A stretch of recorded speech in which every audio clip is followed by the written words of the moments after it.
बिस्मिल्लाहिर्रहमानिर्रहीम। अस्सलाम वालेकुम। इहदिना सिरातल मुस्तक़ीम। हिकिड़ी नंढड़ी ॻाल्हि आहे जेका तव्हांजी ज़िंदगी तब्दील करे छॾी। नंढड़ी ॻाल्हि इहा त हिकु भेरे हिकिड़ो पूरो माण्हू समुंड जे किनारे ते वेठो हुओ, अकेलो सिगरेट पी रहियो हुयो त समुंड जे किनारे ते जीअं लहर पई अचे त उहा केतिरियूं मछियूं पाण सां गॾु ॻिलियूं पई अचे। मछियुनि जो ढेर थी वियो ऐं मछियूं उते मरी रहियूं। त हिकिड़ो नंढड़ो ॿारु हुयो, उहो उतां गुज़रियो त उन पोड़े माण्हूअ उन खे तजसुस सां ॾिठो, हैरत सां ॾिठईं ऐं चयईं त हीउ छा करे रहियो हो।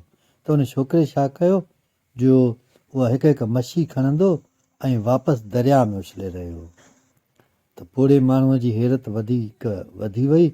ॾिसे पियो त जेका मछी वापसि अचे पई किनारे ते त उहा हिकिड़ी मछी खणी वरी उहा वापसि दरिया में पियो उछले ऐं ॿी खणी वरी वापसि दरिया में पियो उछले। त उन पोड़े माण्हू हुन खां सुवालु कयो त तूं इहो छा थो करें, इन सां कहिड़ो फ़र्क़ु पवंदो, तूं इहा मछी खणी वापसि दरिया में उछले थो। त उन छोकिरे तकड़ में चयो, मछी पकिड़े ऐं मछी उहा सिधी दरिया में उछलियईं उन समुंड में, त उहा पाणीअ में, त उहा मछी तरणु लॻी। त उते उन नौजवान चयो त मूंते को बि फ़र्क़ु नथो पए, पर हिकिड़े माण्हूअ जी या हिकिड़ी मछीअ जी ज़िंदगी बची वञे थी ऐं हिन जी ज़िंदगीअ ते फ़र्क़ु पए थो।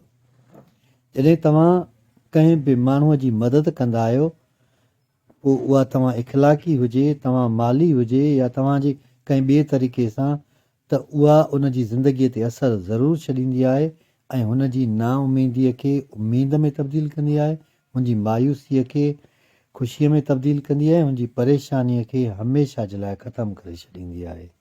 अलाह साईं असां सभिनी खे सिधो रस्तो ॾेखारे ऐं सिधे रस्ते ते हलण जी तौफ़ीक़ अता